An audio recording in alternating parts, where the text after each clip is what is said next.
mbokki téléspectateur télévision Mbour TV ñu ngi jàkkaarloog yéen tey am mbégte contentement seen émission Mbour TV matinale comme ni ñu koy faral di defee altine ak àjjuma bu jot si fii nga xam ne mooy seen télévision numérique Mbour TV tey nag dañoo def émission spéciale Mbour TV déplacé wu fu ngeen gisee cadre bi gis décor bi dañoo jugee ko Mbour def émission décentralisée Mbour TV matinale ñëw fii nga xam ne mooy diwaanu Thiès benn dëkk ñaari gaar ànd seek sama xarit sama présentatrice bu mag bi Aïda ñu jugee ko ba Mbour ñëw fii tey Thiès Aïda nuyu naa la. mbokk yi xaritu téléspectateurs yi ñuy seetaan amat naa contentement bu mag am mbégte teew fi nga xamante ne nii mooy Thiès nag buñ ko waxee damay faral di dégg ñu naan benn dëkk ñaari gaar xëj na ci kanam tuuti ñu dalal fii ci suñu plateau Mbour matinal tey nag mu nekk Thiès matinal dinañ ñu reelalal benn dëkk ñaari gaal boobu lan moo ko waral may am mbégte ak contentement di dalal sama càmmeñ ak sama miss bu ñaawul bi ci kanam tuuti rek ñu gën a yaatal ma bàyyi leen ñu présenté wu émission bi nag tey ñu ngi koy defee fii ci biir Sams Prestige bu ngeen gisee décor bi nag mauve blanc bi ku nekk xam na ne ñu ngi biir Sams ci kanam tuuti rek ñu gën a yaatal émission bi mu gën a neex. tout à fait comme nu mu ko waxee Aïda dañoo ñëw tey uniquement décentraliser émission Mbour TV matinale bi ànd seek waa Thiès ànd seek ñi nga xam ne ñoom ñooy waa Sams Prestige ñu dalal ñu fii bu baax a baax ci diwaanu Thiès waaye dañuy def jox suñuy invité ñu présenté wu bu ko defee ñu dugg ci émission bi ñu jox Aïda nga laaj. waaw damay daal di jox rek sama càmmeñ li nga xamante ne nii moom laa dendeel ma daal di ak sañ-sañ bu rafet bi moom wane na ne star la parce que def na li nga xamante ne nii moom la suñu dëkk gën a xam muy Vax. dama lay bàyyi rek nga présenté wu mbokk waa Thiès ak waa Mbour TV ñi lay seetaan. waaw salaamaaleykum maa ngi leen di siyaar di leen jox seen wàccuwaay di nuyu Sénégal wërngal këpp rawatina Thiès kaay benn dëkku ñaari gaar Carrefour Sénégal bii nga xam ne kuy tukki fii ngay jaar. avant may xuus nag di dalal sunu gan yi muy Aïda ak Djibi ak téléspectateurs yi nga xam ne ñoom ñoo ñuy seetaan à travers Mbour TV di nuyu kilifa diine yeeg kilifa caada yi ñi caabi feete ginnaaw rawatina nag sama sëriñ Saliou Mbacke Baara Fallilu et di leen wax ni nag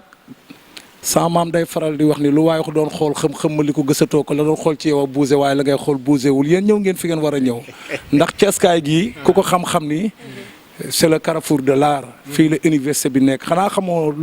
ki tooñ bu teewee ki ni tooñ teew kiy atte tooñ teew kiy atte tooñ sax bu jëlee tooñ teg ko kaj ci kaw kañu tooñ kookoo dàq tooñ ki tooñ te waa Thiès nag tooñuñu kenn kon soyez les bienvenus sama gars yi. waaw tey dégg naa ku ma gën a dégg nag waa ndax dama doon wax rumbaj temps rumbi daj temps taj temps lépp ci xeeti temps la ba tax na fi nga génn ak man nooy na nepp damay daal di bàyyi rek sama miss bu ñaawul bi mu daal di def présentation ma dugg ak yéen ci émission bi.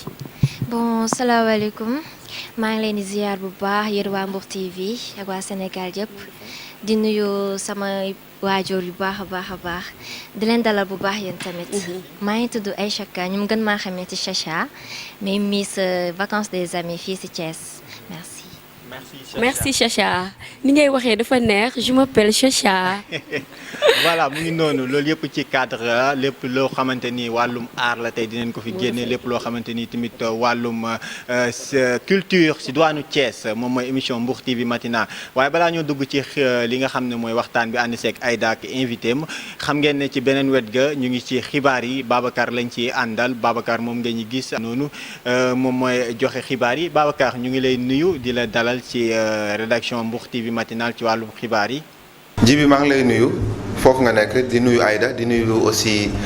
ñi nga xamante ne bii ñooy askan bi yeewoo foofu noonu ca Thiès. voilà Babacar léegi nga wax ñu lan moo gën a fës yow mu nekkee régie foofu noonu ci diwaanu Mbour ci xibaar yi nga xamante ni moom ngay faral di def bés bu jot.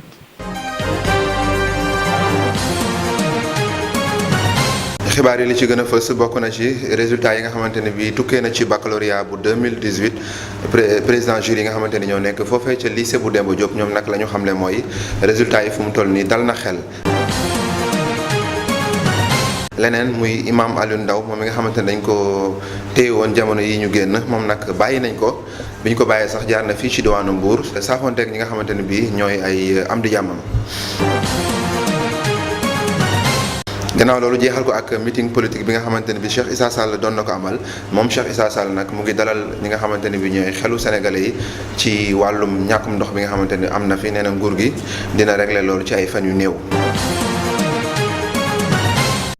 Jibi loolu lañ fi indi woon ni ay xibaar bu ko defee rek dinañ ko yaatal ci kanam tuuti ñu leen di jox dig daje ëllëg bu ci yàlla àndee jërë ngeen jëf.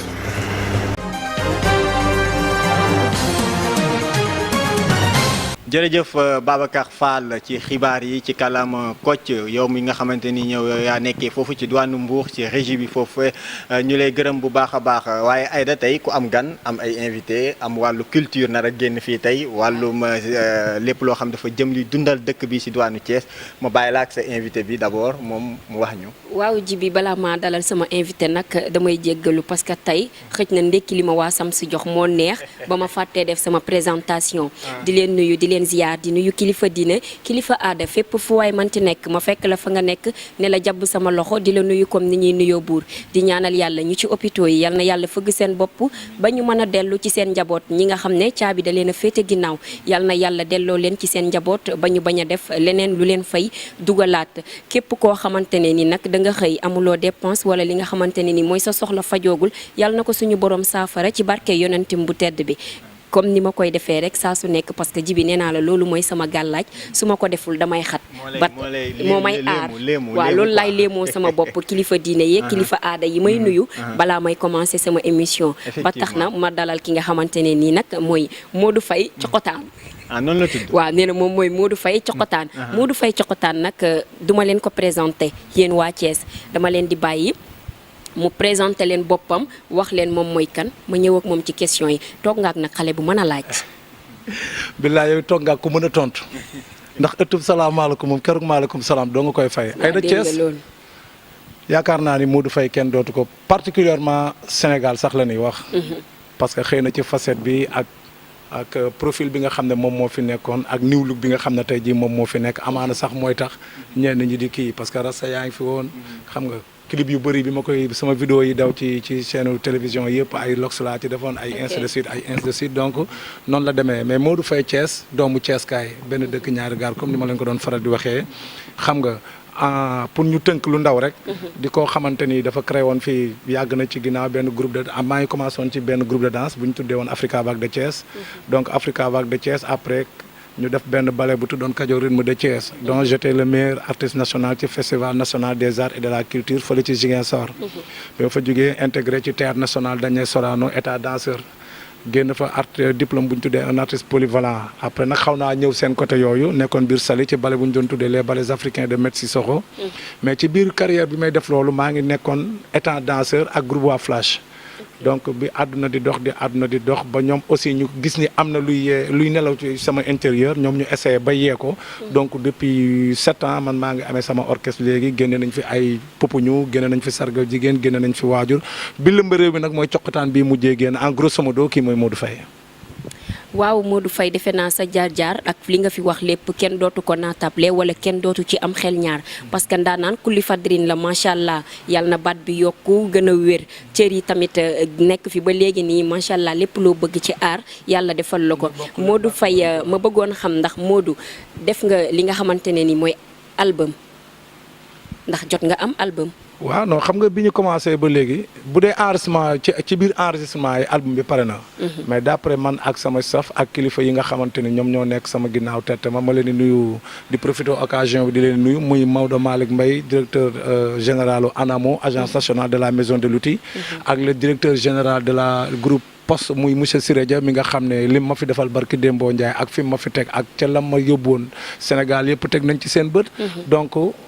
man mënuma jël léegi mes propre volonté ne album bi nii lay demee wala nee lay demee comprendre nga donc liñ fi jot a génnee muy 4 vidéos yi daw ci télé bi lépp ay single la donc bi ñu yeggee ba anniversaire bi passé ñu ne pourquoi pas album donc d'après bi ñu defaree nag album bi ba pare bi ñu ci waxtaanee ak staff bi ñu ne ñoom préféré wuñu ñu tëb génne album bi ak piraterie bi gis nañ ñi mu def ci Sénégal donc pour l'instant daal bu dee côté audio moom dis-toi que ni waxumal njëgu lu mën a génne 3 albums ñu ngi sur place. ok. waaw noonu la demee. Modou Faye yaa ngi joué ay spectacle am nga ay soirée yoo xam ne sa soirée bopp la yaa koy engagé. di ko defal sa bopp. si fii ñu toog nii dama fiy joué Sams Prestige daanaka man maa ko inauguré sax laa lay wax avant fii Thiès am na benn milieu buñ fi doon évoluer bu tudd Palais des Arts kooku ku ko xam ci Sénégal ginnaaw yàlla ak yonent bi bu ñu waxee dëgg rek da nga naan yàlla ak Mamadou Faye moom moo tax ñu xam ko parce que biñ ko tijjee di ko démarrer amagul woon promo bi mu laajoon bon il fallait ñu marqué ci suñuy empreinte pour mu explosé wu donc ma def fa benn 6 ans intense boo xamante ni 2 fois dans la semaine avant 0 heure chaque jour guichet fermé lay doon daan invité ndaanaa ni ñu daan jógee Ndakaaru di ñëw ko ci mel ni ñoom Pape Ndiaye Coppet wuy si nañ ma fa daan amul artiste booy lim Dakar te 80% yi ñëw ñu fa wuy si ma ba mu taal donc lépp ci initiative am lu ñu soxla woon ci biir Thiès lañ doon xeex loolu lañ doon fighting donc di leen wax ni ñu ngi joué Thiès ñu ngi joué Saly seen dëkk ñu ngi joué des fois ñu ñëw Mbour seen dëkk ñu ngi dem Saint-Louis ñu ngi dem Kaolack ñu ngi dem Ziguinchor ñu ngi pratiquement ñu ngi joué quoi ñu ngi sant yàlla bu baax. waaw damay bàyyi sama naataango bi ma toogal rek Djiby moom tamit mu sànni ci ay kàddu am yu mu la laaj. gis neen ne fii ci diwaanu Thiès culture bi gars yi dañ ko xaw a mën a négliger culture locale bi maanaam artistes yi nga xam ne dañuy jéemal seen bopp ñoom daal ñuy concentré wu ci ñi nga xam ne ñoo nekk au niveau de Dakar est-ce que am na jafe-jafe yoo xamante ni tey yéen a ngi koy dund pour seen production gën a mën a avancer. mënul ñàkk loolu c'est automatique li tax may la c'est automatique moom mooy bu fekkoon man damay wax rek en ce qui me concerne man mën naa laa tontoo neneen mais comme li ma koy faral di wax rek ndaanaanu Thiès ak jeunes talents yëpp dañoo taxaw ne Modou Faye on t'a nommé l'ambassadeur des jeunes talents de la région donc fu ma toog rek à travers ma voix damay waxee damay généraliser donc je suis pas là pour man kese je suis là pour toutes les artistes de la région donc li may faral di wax ni mooy handicap bi ñuy xaw a am ñun souvent li nga xamante ni neexul mais dëgg neexul loolu la ñu waa Ndakaaru xaw a devancer tuuti mooy da ngay gis les bonnes volontés ku ci mel ni Siré Dia fi mu jaar ak man barki démb ku ci mel ni Maodo Malick Mbaye fa mu jaar ak man comprendre nga ak yeneen ak sama frère sama xarit Dame Sène ku ci mel ni par exemple docteur Ndiaye fi mu jaar ak moom ku ci mel ni directeur port ex directeur port fi mu jaar ak moom gars yi gis nañ ko mais ñooñu dañ cee wéet ñun waa Thiès des bonnes volontés yu mel noonu xam nga Dakar da ngay gis benn bonne volonté boo xamante ni am na loo xamante ni mi ngi koy nekk na ci boppam di ci daw mu gis benn xale buy dem am luy nelaw ci moom mu xam ni kii su ma woqee liy nelaw ci moom ba mu yeewu moom dina ci jëriñu ma jëriñu ci ba ñeneen jëriñu ci ñoom amul hésité dañuy jël seeni fonds li mu laaj yëpp ñu def ko ci comprendre nga ñun waa Thiès nag ñun loolu la ñu xaw a manqué mais bu fekkee talent rek bu fekkee lu ñuy xool ci artiste Thiès yi am neen début bu baax gis neen fi groupe waa Flash les temps de 99 2000 2002 dañ doon bousculer di def bu mu baax am ngeen début am ngeen départ bu baax mais dafa mel ni que ni plan de carrière mënoo leen ko gérer yéen artistes Thiès yi lu tax bon xam nga boo nee waa Flash ñooñu sunu ay grand frère lañu sunu ay kilifa lañu et puis man je le comprends ci benn côté parce que ñoom bi ñuy débuté groupe bi nekkul diw et le groupe tel comprendre nga ñoom un bande de famille la boo xamante ni ñu ngi créé groupe bi depuis année blanche bi mu fi amee nekkoon ay bande de copains ñoom groupe bi ci noonu la juddoo donc projet yi ñu fi teg mu réussir lépp amul kii moo jiitu amul kii noonu la demee donc bi ñu demee dem ba pirate bi gën a Sénégal ñu xam naa ñu bëri sentir duñ ci seen bopp tey jii ñii dem nañ États-Unis def seen carrière bopp Massaane dem na ci wetu jëkkëram Paris di def carrière solo en même temps bu ñëwee day jouer donc man ñooñu mën naa leen comprendre ni peut-être ku ci nekk da nga xool da nga dem ba gis ni yoon bi su ma fi jaaree amaana moom mooy gën a tax ma teel a egg fa ma jëm mais nag tous les mentalités sont pas égaux xam nga ni ngay xalaatee ak fi may xalaatee ak Aïda fi muy xalaatee c'est diamétralement opposé comprendre nga mooy li ma lay wax nii rek début bi ngay wax nii man damay revenir aat di ci li nga wax noonu début bi am na fii mais après li koy poñe ba mu toog fa donc loolu mooy suñu problème exact Thiès yi ñu parce que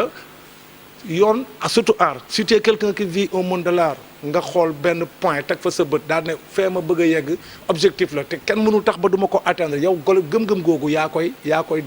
téye tout à fait mais du bokk ak yow mi nga xam ne dama laa invité pour ñu partager liggéey boobu du bokk ak ainsi de suite donc mën nga dem tey mu neex suba nga ne ah non mais attends bàyyil ma xarimat tout à fait kii ainsi de suite loolu mooy faral di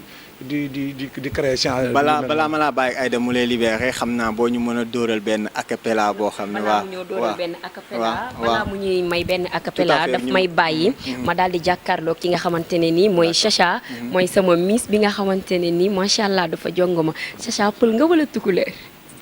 waaw bete bete laa pël ci ndey pël ci baay. waa dégg nga loolu Chacha nee na bete bete la pël ci ndey pël ci baay maanaam daal kon moo tax mu mel nii moo tax mu jongoma fa mu laala bari. Merci. Chacha ma bàyyi la nga wax ñu exact Chacha élève la dafay jàng wala dafay liggéey. waaw j'étais élève. J'étais En classe? élève, j'ai laissé en classe de troisième. troisième dama def premier examen aw ma gedd. lu tax nga gedd. wallaahi en plus que c'est juste que dama toppoon trop. je fais le mannequinat. ok yemuma ci miss bi kese. je fais le mannequinat ci laa gën a nekk miss bi sax mu doon loo xamante ne ni mu bëgg ko torop. franchement parler dama daan làkkatu sax di dem ay défilé yi nii franchement parce que début bi metti woon na lool. ak sa famille. c'est ça. ok metti woon na torop sama famille surtout sama yaay moom xam nga rek. waaw lan moo tax ñu koy bañ parce que souvent damay dégg. ñu leen di am benn baat. bu ñu leen di dàkkantalee. waaw mannequinat je peux dire que milieu bu kii la daal dañ koy saltel mais dara nekku ci franchement parler. tegal foofu sa baaraam dara nekku ci man mii xam naa ci dara parce que défilé naa gagné naa Miss Petite Côte. waaw gagné naa Miss Petite Côte. def naa Miss Somone. def nekk première dauphine. waaw moo tax bi ma la gisee dama kontaan ci dalal la. dara nekku ci kaw nga am sa gëm-gëm. nga gëm ko nga bëgg ko nga xam li la yëkkati. boo bënee tamit yow yaa bëna sa bopp. la ci jebe aussi tamit yaa ko def. affaire yi gëm-gëm la rek yow xam nga déjà yow li ci biir. affaire yi fulla la jom nga wone au fond ni lii danga ko bëgg carrément. tu vois boo wanee gëm-gëm rek. nga wane lii danga ko bëgg dañ la ciy fekk si. dëgg la dañ ciy am ndam loolu moom bu amul sax ma te ñëw. ban année nga jël li nga xamante ne ni mooy Miss waaw Vacances lii Thiès. c'était en 2017 ak daaw. naka la ñëwee da nga sa copine yi peut-être des fois ñu bëri aussi seen copines yi ñoo leen ciy poussé sa copines yi ñoo la wax demal participer wala yow yaa am say initiative bu bopp. waaw dama bokkoon na ci benn team comme team yu ñuy def ci Thiès yeeg yooyu noonu. ci quartier yi waaw ci quartier yi genre bu tuddoon idol team ma yàggoon ci tuuti noonu rek. ñoom ñoo kii woon affaire Miss yi léegi Massar ñu contacté ma mu wax ma programme bi ñu demee ak yooyu noonu après au fa kii ma woon sax nangu ma woon mais ñoom ñoo ma forcé pour ma lii ci parce que j'étais trop timide. dama rusoon xam nga rek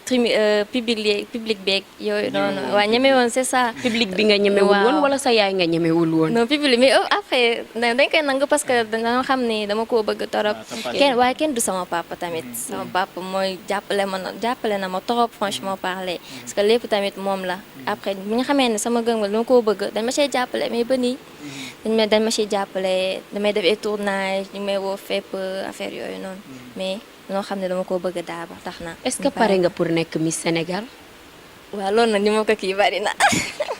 ñi la ko wax bari na mais dama ne est-ce que pare nga pour nekk Miss Sénégal nekk Miss Thiès yomb na rek ah. waaw ñu bari ni ma ci doon xaar ren kii. mais dama ne leen nànk-nànk rek pareegu ma. kon yow pareegoo pour dem. waaw pareegu ma daal pour dem pour cette année waaw dafa xam nga. ma bàyyi ji bi moom tam mu sànni ci ay kàddu. dama bëgg daal xaar ci kanam daal je suis pas prête à 100% ba daal su kiiwee rek lu jot daal yomb incha allah. maa ngi ci naka nga gisee milieu défilé Thiès fii est-ce que gars yi prêter nañ ci attention nu mu waxee est-ce que dina am ay événements yoo xam ne ni comme Dakar événement phare yoo xam ne tey mun nga see wane sa bopp. gis nga Thiès dafa doon kii boo xamante ne ni mode bi yënguwuñu ci à 100%. yënguwuñu ci noonu mais. day am nit ñoo xamante ne nii ñoom ñooy doxal mode ba tax na ñun waa Thiès ñu leen ci fekk si ñu comprend ku ci mel ne NG ma koy nuyoo passage moom franchement parler bëgg na mode ak Tata Aïda Diarra bi mooy loolu daal ñu ciy dox bu baax ba tax na ñu ciy avancé mode bi. dinañ faral def ay défilé de mode. waaw wala ay yenn spectacle yi. waaw ñi ngi faral di def ay défilé de mode. comme yàggu dara def nañ fii nii Sam's Prestige mode Korité defoon nañ ko fii yàggu dara ñi ngi préparé aussi tamit mode Tabaski et autres ak Thiès Fashion Week ñu koy préparé en mois d'octobre ak Saint-Louis du moins ñu ngi ci waaw loolu yëpp ñu ngi ciy dox. lan mooy sa ambition ci avenir sa carrière. waaw ni ma gisee nii nag damay dox ci ñetti mbir maa ngi ci Miss bi nekk ci mannequinat bi ak stylisme. waaw damay suivre stylisme moi je crée des modèles je dessine des modèles. jànguma ko fenn na dafay ñëw rek. kii ci man nii don la daal don la daal ci man. loxo droit bi dama ko jëlee sama papa parce que sama papa artiste peintre la. d'accord artiste peintre. mën nañu xam yan projet nga nekk di taxawal en tant que Miss Thiès fas yéene nga pare pour jàppale les jeunes yi nga xamante ne ñu ngi ci biir Thiès mag nga leen wala mag nañ la sax macha allah xel mi sut la sut sa xel sut seen bos ndax pare nga pour def ay social di jàppale ñi nga xam ne bien sûr loolu moom su bu yàlla defoon ba compétition bi ñu ma ci kii rek ma koy jël rek franchement parler dama koy bokk ak ñëpp moom dama koy bokk ak ñëpp je partage tout avec tout le monde loolu moom sama rêve la franchement parler mais yàlla baax na daal. mais dafa mel ni fii Thiès théâtre bi la ñu gën a fulaal moom lañ gën a jox doole. ni ki mannequin ba ci waykat. waaw yooyu kii na si c'est affaire théâtrale bi moom c'est trop fréquent ici que affaire mode beeg yooyu noonu parce que man milieu mannequinat aussi tamit ñu ngi siy yàq deru jigéen ñi deru góor ñi aussi tamit mais du loolu franchement parler ñu ngi siy wax dara amu ci dara amu ci dara am lu ñaaw amu ci dëgg yàlla fii daal fi bëgg a bon daal yaa bon sa bopp. damay daal di jox ki nga xamante ne ni mooy Modou Faye Cokotaan mu daal di ñuy defal benn acapella bu ndaw rek ñu daal di xam li. waaw xam Modou ñu xam li nga mën a wax nii rek. wax nii rek dafa yomb ah. jibi tee ngaa bañ a dugg ci man balaa maa Cokotaan sa xol bi di reetaan ba gannaaw poroxante du jéggi xaaxam. dama ne dëgg neexul dama ne wax rek neex na comme maa ngi waaj a tàggatoo ndax. Aba Sanzo bi mu doon sol ak bii moom 100% Cokotaan la bii Cokotaan la tudd moom. Aba Sanzo beneen lay sol mais gars yi bii yéen waa Mbour bii Cokotaan a ngi nii de waa kon dina ñëw mais ngeen may ma rek comme ñu ngi waaj a tàggoo ndax sama manager ma koy nuyu de passage muy Massar Sow moom bi may woo léegi xam na ci yi ñu nekkoon donc xam nga am fu ma ko teg sax moo tax mu demee nii mu demee ngeen may ma tamit ma nuyu ñi nga xamante ne ñoom ñooy sama famille yi nga xam ne ñoom ñoo nekk Mbour te seen i dooma fi toog tey muy sama nijaay tonton Amadou Gueye tonton Nagou Gueye Papa Gueye du jaara sama famille sama xarit yi Aziz Bara big up ñoom Famara ñoom Pape Saliou sama gars waaye ñu leen dal xanaa xamoo bëgg a mel ni Mbour sax ku mu tax a dugg fa Mbour jóge soo génnee Mbour da lay gën waaye comme que dëgg neexul yéenay dugg ci ñun bëgg nga ñëw ñu Cokotaan la ba mu neex kon dama naan déggeen faraak déggeen kor jàpp leen fii rek xoolal déggeen faraak déggeen kor ndeer la fas waa nga dellu ndeer tànk dana dox nopp dana dégg bët dana gis nga lu bët di gis xoolal bu ko làmmiñ di wax léegi mu ñaaw duudu et uwe paate yow Massar yow uwe Moussa waaye ay daangi mbokkum day Baay Faal ñu ànd dem Mbuur gis nga su ma ko deful sama yaram dafay xasan neel Modou Faye kaay wokkuma sama yaram dafay xasan moo waa yéen waa Mbuur yéen leen dal Modou Faye fi nga jàpp neex na trop waaye dama ne dellu si waatal ma okk ko ba mu neex waxal kat bëri dégg xoolal Dakar bëri saytaane buy mën ci geer ni déggeen faraak déggeen kormeer la fas waa nga dellu ndeer kii ma Cokotaan ko Modou Faye Cokotaan ma xale bi kaay ma Cokotaan la Modou Faye Cokotaan ay xale bi kaay ma Cokotaan ko Modou Faye Cokotaan Jama Noir kaay ma Cokotaan la Modou Faye Cokotaan ay de suma la Cokotaane ndax di nga ma ree nga naan tio voilà merci beaucoup defe naa li ngeen fi jot a gis neex na trop tey suñu plateau dafa ala daw mais yéen waa Mbour dafa mel ni waa Thiès cartonné gum nañ fi mu toll nii ñoo tegagum loxo. yow Thiès rek wàcc ba zéro. parce que ambiance bi neex na trop macha allah. ay de Thiès neex plus neex multiplié par neex égal nëxëxi. waaw xanaa déggoo li ma lay wax nee naa la rumbaj temps rumbi daj temps taj temps lépp ci xeetu temps la. maam temps aminta temps yóbbu si temps ñoo bokk seen temps. salaamaaleykum. jërëjëf Modou Faye Cokotaan nag gis ngeen li nga xamante ne nii moom la fi jot a def dama koy daal di bàyyi rek. daal di koy yeewi mu libéré ko mu daal di dem Modou Faye nag di la wax ne dinaa la invité fële ca biir Mbour nga ñëw ñu wàccee ko ba 0. yow ma invité la Thiès rek nga mel ni ku ndekkee essence bu nu jaxasee gasoil mel ni ku bokk ak rakku Isam Boltu ndey ak bàyyi. barki yonent bi waa ginnaaw nag yow ngeen ma leen di jaajëfal. et di kontaan encore une fois de plus ci déplacement bi ngeen def. di remercier ki nga xam ne moom mooy Baye Serigne Samb bi nga xam ne ñoom ñoo géré fii Sams Prestige. Massar Sow ñoom ku lim da ngay juum. ndax sama maam nee na liy duuf ci nag bi xajul ci cin te du xaj ci cin sax xajul ci benn biir. kon dañuy bës jeez rek mu doon dëgg neexul merci beaucoup. ñu ngi lay xaar. yéen tamit maa ngi leen di xaar maa ngi leen di xaar après. ñun waa Mbour TV show. tous les vendredis de quinzaine yi man maa ngi joué si fii si salle bi ci boîte bi di Sam's Prestige. maa ngi joué si des fois King Karaoke maa ngi ñëw RDC maa ngi ñëw Sali donc dinañ garder contact ngeen waxtaan ak sama manager rek. bu ko defee dëgg neexul. merci beaucoup mais Aïda. kontaan nañ. yow club bi rek wax ma ko ma teel ko envoyé merci de me rappeler mu bës jees jërë ngeen jëf.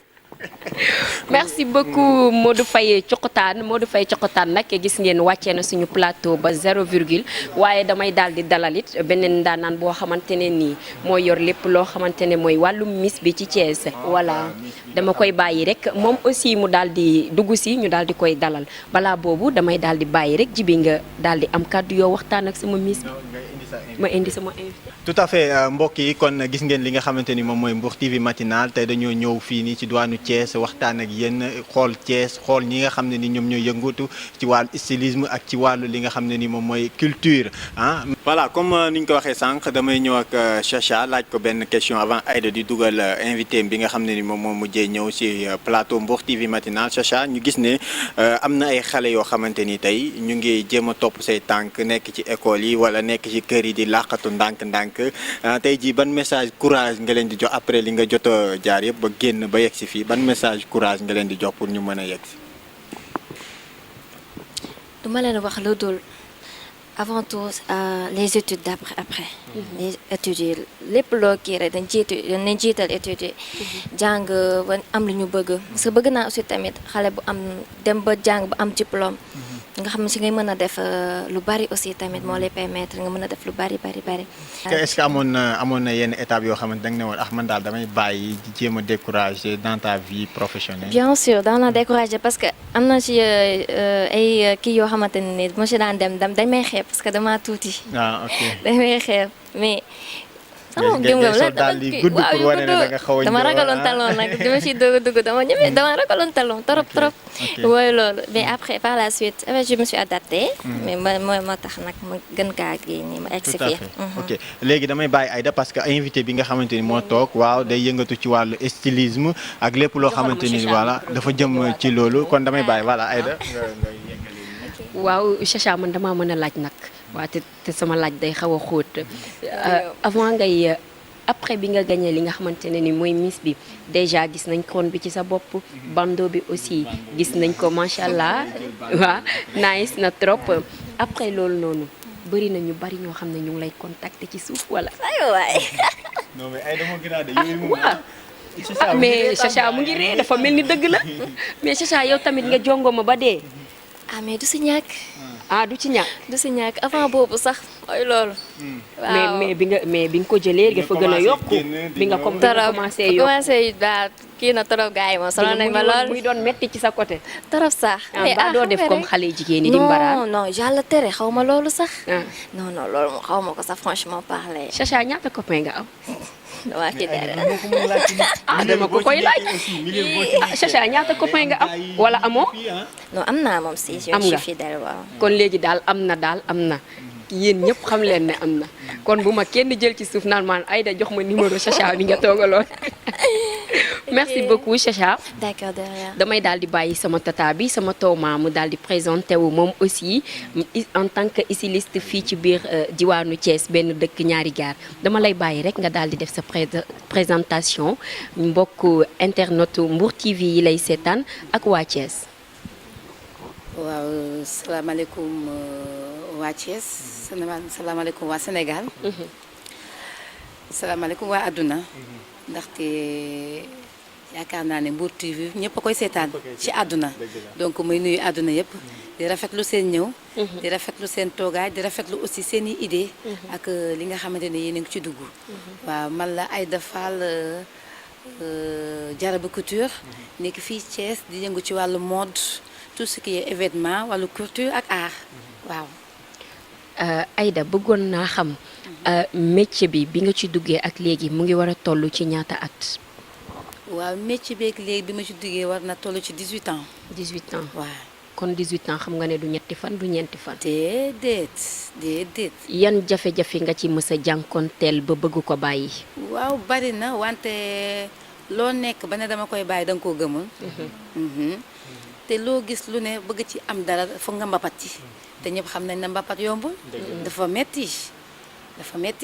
kon il faut nga mën a tenir il faut nga jàmbaar il faut nga am vision foog nga xam li nga bëgg ak fa nga jëm pour mën a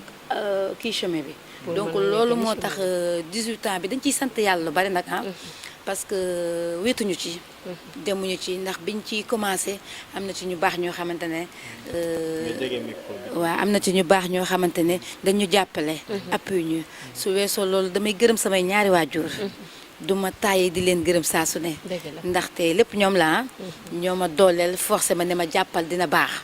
ma gëm ne dina baax ma ne ci ba ma génnee fekk ci samay ay doomu ndey ay samay doomu baay ay samay jarbaat samay ndijaay ne ci mbedd mi ma bokk ak ñoom aar bi ñu gëm ne war naa mën a baax ñu jàpp ci donc loolu moo tax 18 ans yi li ma ci naqari neex na ma ci fi ñu toll nii ndaxte defe naa ne boo demee ba di ko nettali sant yàlla kon ñu ngi sant yàlla ginnaaw bi nga xamante ne ni tontu nga ci question bi nga xam ne moom laa la posé woon bëggoon naa xam styliste bi da nga ko jàng wala doon la ci yow am na foo jaar waaw Aïda dama jàng stylisme bi dama ko jàng ci benn école bi ñuy wax Saint-Laurent de Dakar mi ngi nekk Centenaire fa laa ko jàngee ba génn jox ma samay attestation lépp ma nekk biir Dakar dugg fa di fa pratiquer tuuti sama liggéey ci laa ñibbi si Thiès ma ñibbisee Thiès ci laa ibbi sama atelier ne pourquoi pas gëm ko rek nit ci macha allah daal atelier ba ay doomu Thiès ñoo fa nekk di liggéey bien sûr wàllu yaa nañu fenn liñ naan bu sa dëkk xaw ma naka lañ koy waxee kuy wàlli yaan sa dëkk dafa tëggul moo tëggul te ku xam Thiès xam ko ci aar ku xam Thiès xam ko ci jàmbaar ku xam Thiès xam ko ci wàllu mode mais Dakar li ñuy yuuxu yëpp boo lee génnee waa Thiès dootuñu desee dara oui dootuñu moo ngi tooñ waa Thiès moo ngi tooñ waa Dakar de non li ma lay wax lu ma xam la dañuy dund ci wàllu mode bi Dakar rek boo ci génnee seen biir région yi desewuñu dara ñoo leen dooleel waaw looloo am ñun rek fii Thiès dañ ne Thiès benn dëkk ñaari gaar plus ñaari aéroport kon mu ngi gën a plus gars yi boole ci gëm seen bopp ne ci di liggéey xëy na dafa fekkoon ne nit ñi dañoo yaakaar le Sénégal c'est Dakar or que le Sénégal c'est pas Dakar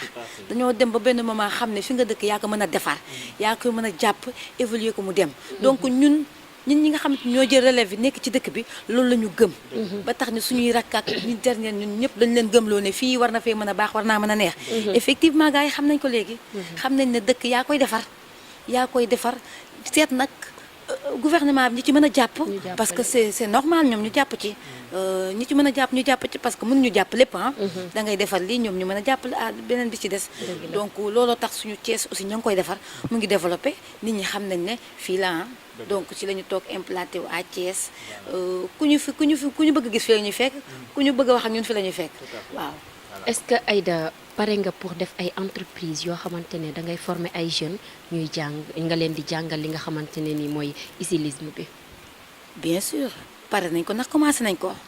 kon déjà am ngeen école déjà am na école yi fi nekk man tamit am naa vision wu def école parce que am na à part jigóor ñi nga xamante ne dañ leen di jël comme ay employés am nañ ci ñoo xam dañ leen di jël comme ay élèves ñoom ba ñuy ñëw ci ñun mënuñu dara ñoo leen teg ci machine wax leen naka la ñuy toogee ci machine wax naka la ñuy tegee tissu ci machine wax naka la ñuy monter fil bi ci machine bi donc ba tax tey jii dañuy dagg rek jox leen ñu ñaw kon ñooñu ñoo leen wan yoon ba ci am na ñoo xamante ne bari leen ñeen ñuy liggéey donc war naa mën a nekk ndaxte jigéen ñi en général dañ leen di def comme apprenti nii rek ñu jàng dans le temps duñ leen expliquer au juste parce que mode bi dafa avancer dafa évoluer il faut que nga xam normes yi il faut que nga xam règlement yi il faut que nga xam finition yi fi mu war a mën a commencer fi mu finir manche du la nu la neex nga tegee ko évasé bi du la neex nga tegee ko robe bi du la neex rek nga daggee taille bi loolu mooy tax nga gis yenn saa nit sol yëre mu déformé woo parce que dafay fase coupe bi mu ngi ñaw fi mu toll nii nag fi mu toog nii mu ngi ñaw du dëgg wax wane nga ne laal naa la waaw mu ngi noonu parce que loolu aussi yëpp ñun ñoo ko mën a xeex parce que tamit li ngay liggéey yaa ko mën a defar donc il faut foog ñu defar relais bi pour saa yoo xoolee rek kontaan yaa ngi créer say modèle bopp ah bien sûr ñu ngi créer suñuy modèle bopp kon fi mu toll nii daal yaa ngi caw sa xiir Thiès ah yii laa Diarra Couture rek Thiès ay tamit doo dëx 2 pas yu ñuy waxanteewul ak yow. ñaari question laa lay posé avant Aïda di tëj ak yow benn bi moom mooy kii nga xam ne mooy Chacha Miss la nekk na di yëngatu ci wàllum stylisme mannequinat est-ce que parfois di ngeen leen di bàyyi xel pour liggéeyloo leen wane seen produit à travers ñoom. waaw loolu dañ koy def parce que Chacha dama koy nuyu de passage. parce que vacances des amis dama ci bokk. ndax man dama comme ni ma la ko waxee léegi tout ce qui est mode tout ce qui est événement maa ngi ci biir. daf may neex parce que dafay bokk ci liy defar suñu réew. te mënuñu dañoo bëgg a développer suñu réew ba pare di seetaan. waruñu seetaan. vacances des amis at loolu ma ciy nuyu Massar. di ci nuyu Baye Serigne Samb mi nga xamante ne moom it dafa bokk ci ñiy defar réew mi dëkk ci réew mi bokk ci ñiy defar réew mi. ñu ngi noonu ñiy yëngu ci wàllu mode wàllu miss ñoom dañ leen di bàyyi xel lu bari. ba ci seen éducation du question dañ leen di jàngal rek bàyyi leen ñu dem parce que dañuy toll ci âge boo xamante ne am na loo xamante ñoom duñ ko bàyyi xel te dafa am solo ñu bàyyi ko xel éducation ak avenir dafa am solo parce que li ngay liggéey boo bëggee ñu respecté la ci foog nga professionnel ci foog nga am yenn éducation yi parce que du lu la neex def lu la neex wax fu la neex jaar nit da ngay am benn comportement boo xamante ne loo doon xale war nga koo mel ni ñu respecté la ko ñu rusee la ko tamit parce que bu ñu xamee ne yaa ngi ci lii mel nii mag lu mu doon mag bu la xoolee rek dina la jox cër donc loolu la ñuy conseillé xale yi wax leen doon miis du dara lu dul respecté sa bopp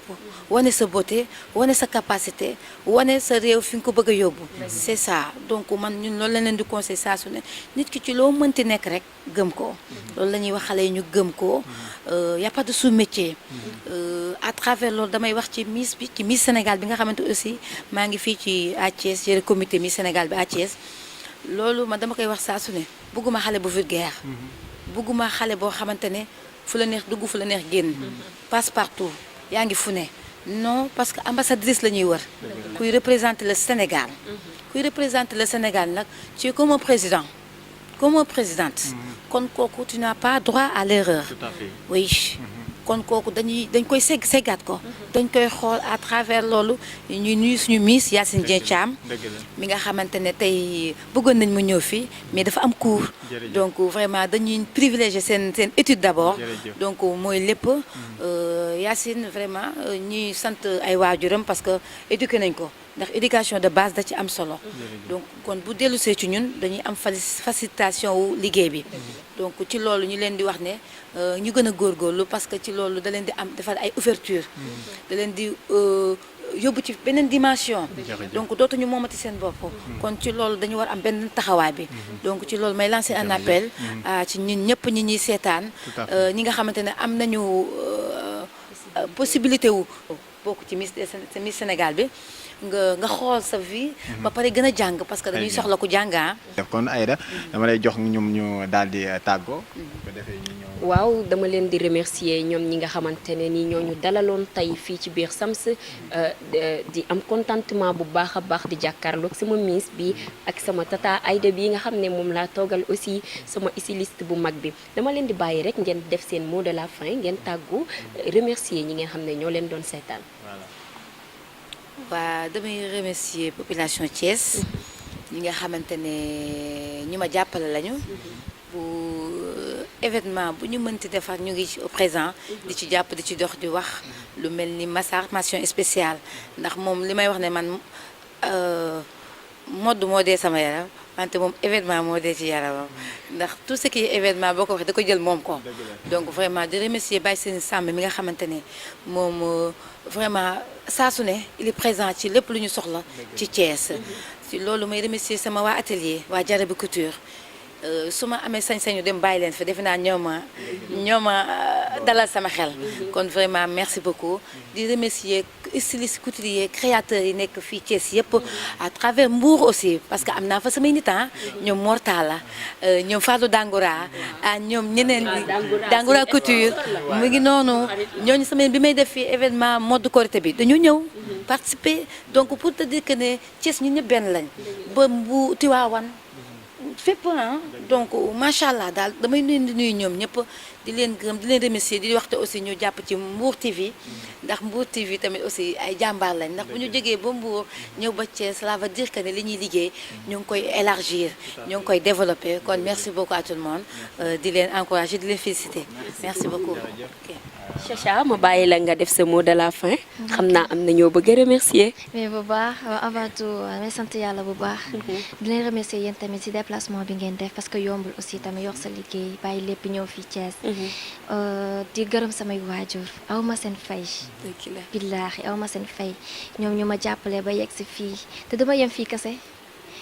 waaw incha allah dama fi kese ça reste à venir.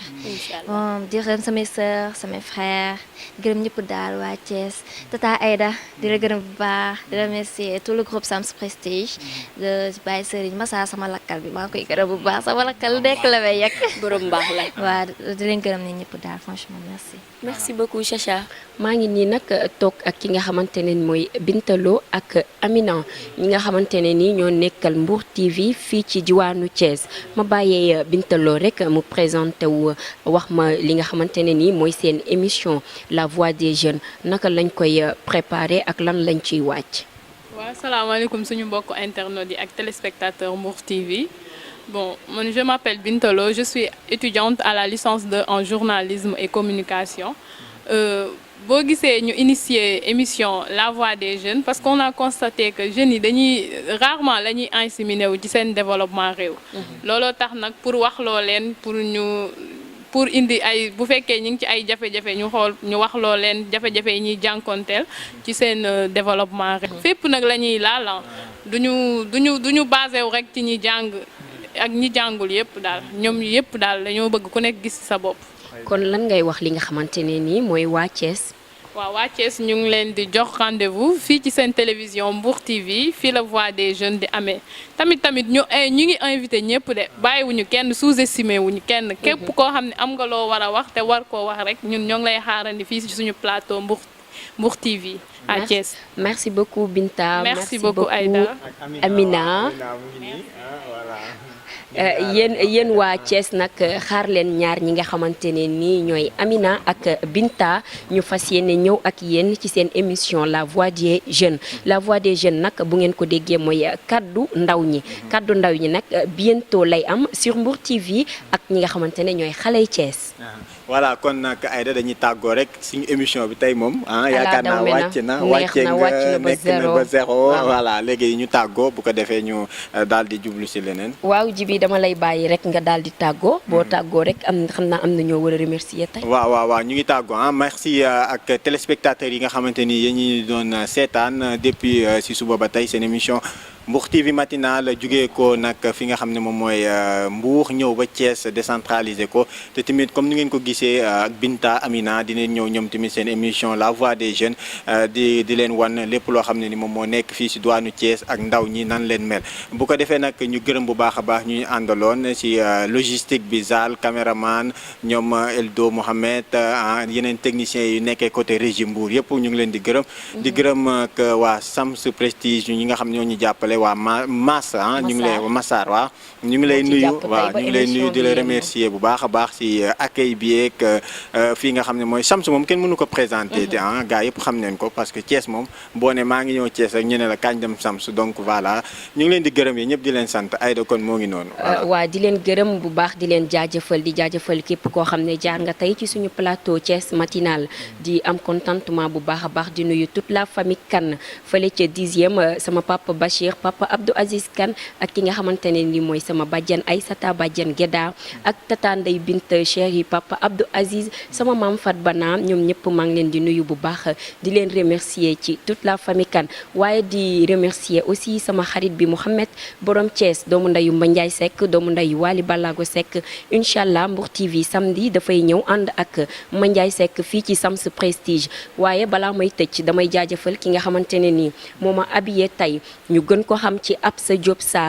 Sarr nag di sët ci Diop Kabous fële ca diwaanu Mbour nekk ci en face kër Thierno Mansour Baro li ma sol nii nag Absa moo ma habillé tey am na couleur yëpp lépp luy dàll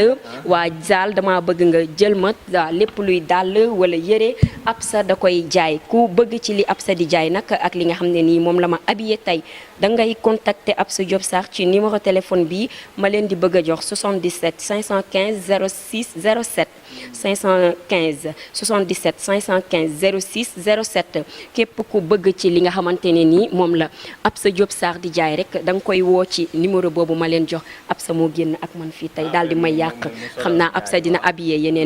yeneen boy yi ñi nga xamante ne ñu ngi nekk fii ci biir Thiès merci beaucoup Absa merci toute la famille Kane je vous aime peace and love. Ciao ciao merci bien. Audio